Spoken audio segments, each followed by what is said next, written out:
Soon, some of you will try to make better babies. Designer babies, where parents can pick eye color as well as things like intelligence and height. Already, some people pay labs to examine embryos and pick the one with the DNA they like.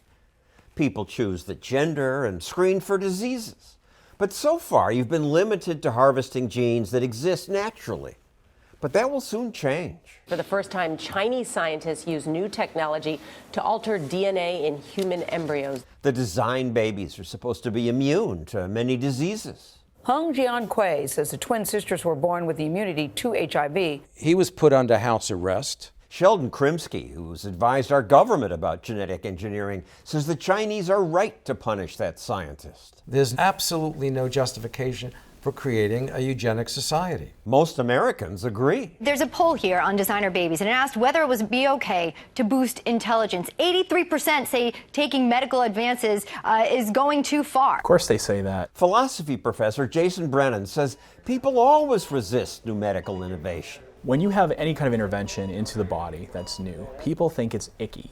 And they take that feeling of ickiness and they moralize and think it's a moral objection. I would like to have a child, not a robot. And I understand if you want to protect. They're with you.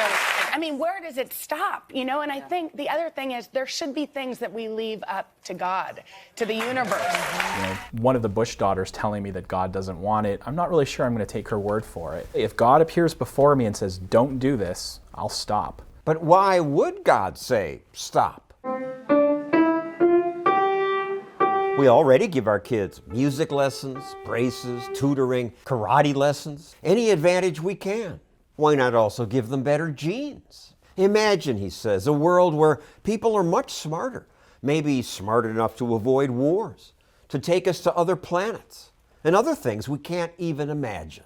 Maybe we'll turn them into X-Men. One objection to customizing babies is that at first, only rich people will be able to pay for it. This is going to be a new way to create disparities in wealth. But every bit of technology that we enjoy today follows the same pattern.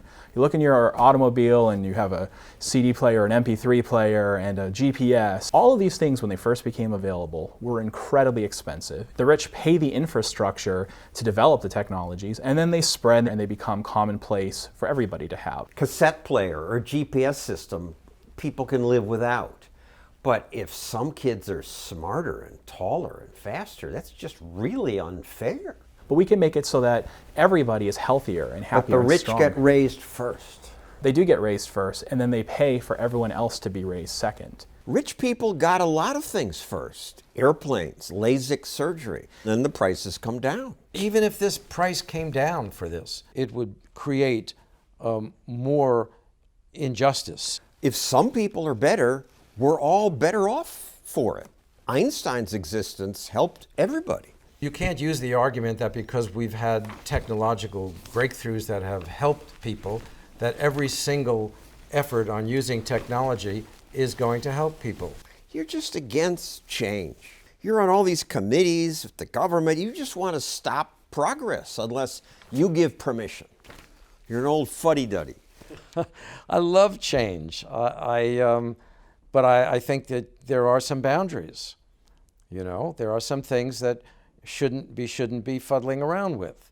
Most countries now have laws banning creation of designer babies, but it's still going to happen.